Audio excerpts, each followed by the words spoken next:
Hello मेरे प्यारे बच्चों, आज की वीडियो है हमारे सभी सीए इंटर स्टूडेंट्स के लिए जिनका एग्ज़ाम है स्पेशली जनवरी 2025 में।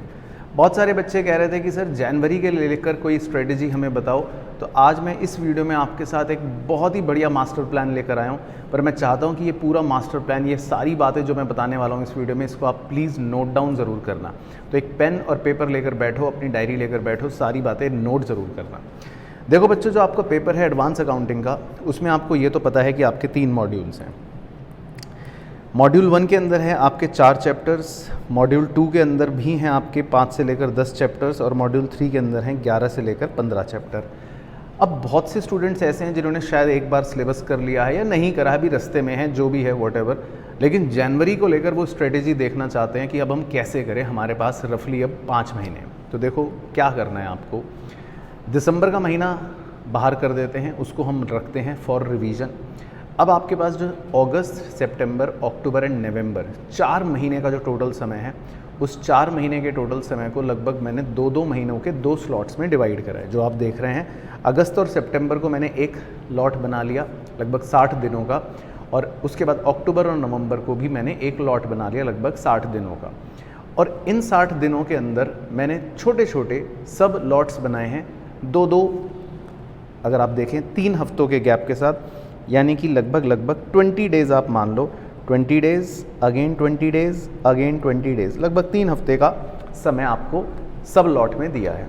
अब करना क्या है, सबसे पहले तो बच्चों, जो अब एडवांस अकाउंट्स का आपका पेपर है 15 चैप्टरों का, उसको मैंने 2 कैटेगरी में डिवाइड करा है अपने हिसाब से। हो सकता है आप थोड़ा बहुत ऊपर नीचे कर सके, लेकिन फिर भी मेरा कैलकुलेशन का बेसिस ये था कि जिसमें एफर्ट आपको थोड़ा कम लगाना पड़ रहा है और मार्क्स भी मिल रहे हैं। दूसरे चैप्टर में एफर्ट बहुत ज़्यादा लगाना पड़ रहा है, बड़े चैप्टर्स हैं, तो उनको मैंने थोड़ा हार्ड कैटेगरी में रख दिया है।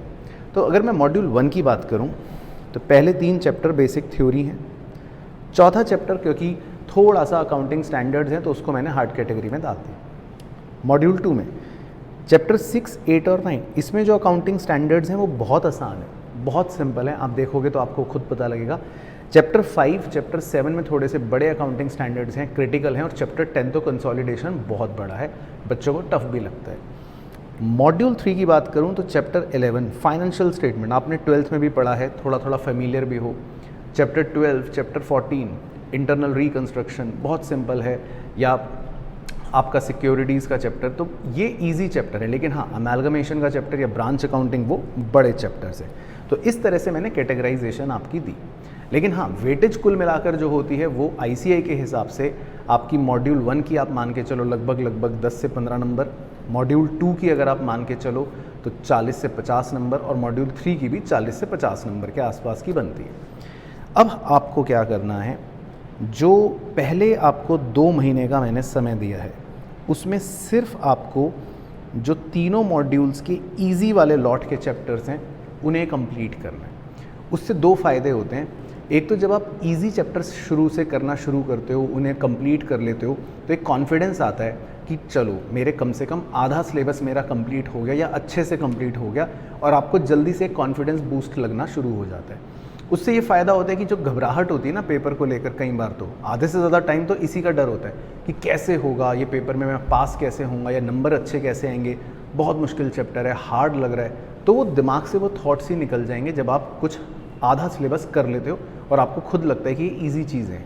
तो आपको पहले ईजी चीज़ें करनी है, जो यानी कि जो चैप्टर ईजी कैटेगरी में मार्क कर रखे हैं वो करने। अब वो करना कैसे है, उसके अंदर भी मैं एक चीज़ आपको बताऊँगा, ध्यान से सुनना। जो 20 दिन का आपका समय है, जब आप 20 दिन पढ़ाई करोगे, एक दिन आपको ब्रेक रखना है, जिसमें मैंने आर लिखा है। आर का मतलब है 20 दिन पढ़ाई करने के बाद या 3 हफ्ते पढ़ाई करने के बाद आपको एक दिन रुकना है और उसमें रिवीजन करना है। चाहे आगे ना बढ़ो कोई टेंशन नहीं है, लेकिन जो 3 हफ्ते पढ़ा उसे ज़रूर रिवाइज़ करना है, इसीलिए वो बीच में आर आ रहा है। फिर दोबारा से आप 3 हफ्ते पढ़ोगे, अगला आर आ गया, यानी कि जो 3 हफ्ते आपने पढ़ाई करी उसका रिवीजन फिर करना है। एक दिन का ब्रेक दो, कोई टेंशन नहीं है। उसके बाद फिर 3 हफ्ते की पढ़ाई करोगे। अब ध्यान से देखना, उसके बाद एक बड़ा आर आ रहा है, ग्रैंड आर। ग्रैंड आर का मतलब है ग्रैंड रिवीजन। अब इसमें आपको कंप्लीट रिवीजन करना है। जो सबसे पहले पढ़ा था वो भी कवर होगा, जो उसके बाद पढ़ा वो भी कवर होगा, और जो लेटेस्ट पढ़ा वो तो खैर होगा ही होगा। तो अब इसमें चाहे 2 दिन लगे 3 दिन लगे, लेकिन ग्रैंड रिवीजन करना बहुत ज़रूरी है।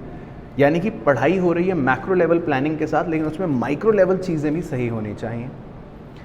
देन जब आप दूसरे 2 महीनों के लॉट पर पहुंचोगे, तब आपको करने हैं आपके हार्ड वाले चैप्टर्स। यानी कि इस लॉट में आप हार्ड चैप्टर्स पिक करो। एक तो उससे फ़ायदा ये होगा, हार्ड चैप्टर मुश्किल हैं, बड़े हैं, तो जितना एंड में पढ़ोगे एग्ज़ाम से 1-2 महीना पहले तो थोड़ा याद रहेंगे, बड़े चैप्टर्स हैं। और ऑब्वियसली जब आपने इजी कर रखा होगा तो एक कॉन्फिडेंस मिलेगा, तो आप हार्ड करते समय घबराओगे नहीं, आपको ये नहीं लगेगा कि यार कुछ भी नहीं आता। एटलीस्ट आपको बैक ऑफ द माइंड पता है चलो 50 मार्क्स तो मेरे कवर्ड हैं। और जब इन हार्ड चैप्टर्स को आप पढ़ोगे तो मॉडल अपना यही रखना है, 20 दिन पढ़ाई, फिर रिवीजन, फिर 20 दिन पढ़ाई, फिर उसका रिवीजन, फिर आखिरी जब 20 दिन पढ़ोगे, आखिरी लॉट जब भी कंप्लीट होगा, आपके 2, 4, 5 दिन 10 दिन एक्स्ट्रा लगें कोई दिक्कत नहीं, अपने हिसाब से लिख जरूर ले लो ये प्लान, ग्रैंड रिवीजन, जिसमें आपको कंप्लीट 60 दिनों की पढ़ाई को रिवाइज करना है। 2 दिन लगे, 3 दिन लगे, 4 दिन लगे, डजेंट मैटर, नया नहीं पढ़ना है। यहाँ तो हो गया आपका नवंबर ख़त्म। लास्ट 1 महीने में सिर्फ आपको फोकस करना है मॉक पेपर्स पर। एमटीपी रिलीज़ हो जाते हैं ICAI के, 2 पेपर वो दे दो, 1 पास्ट ईयर पेपर कर लो, 3 पेपर बहुत हैं, सफिशेंट है। और सिर्फ अपने कॉन्सेप्चुअल रिविजन्स पर, यानी कि हर चैप्टर के कॉन्सेप्ट्स को रिवाइज करो, और कोशिश करो जब आप रिवाइज भी करो तो उसी ऑर्डर में रिवाइज करो जिस ऑर्डर में आपने चैप्टर स्टार्टिंग से पढ़े हैं। अपने हिसाब से पहले जो भी चैप्टर पढ़ने हैं वो पढ़ सकते हो, इसमें कोई ऑर्डर फिक्स नहीं रखना। ईजी में जो आपका मन करे वो पढ़ो, हार्ड में जो आपको ऑर्डर वाइज रखना हो वो पढ़ो। फिर आप देखना इस प्लानर को कंप्लीट करके, मैं आपको गारंटी दे रहा हूँ कि जनवरी के एग्ज़ाम में आपके एडवांस अकाउंटिंग में सबसे ज़्यादा मार्क्स सिक्योर होंगे। तो ये पूरा प्लानर नोट ज़रूर कर लेना, बाकी मुझे कमेंट करके बताना कि आपको कोई भी अगर डाउट है या कोई भी चीज़ आप कहना चाहते हो तो मैं उसका रिप्लाई ज़रूर करूँगा। और ये वीडियो अगर आपको अच्छी लगी हो तो लाइक कर देना, लेकिन शेयर ज़रूर कर देना अपने सारे ही CA इंटर के दोस्तों के साथ। मेरी तरफ से बेस्ट विशेज़, मिलूँगा आपसे नेक्स्ट वीडियो में। Till then take care, bye bye, see you soon.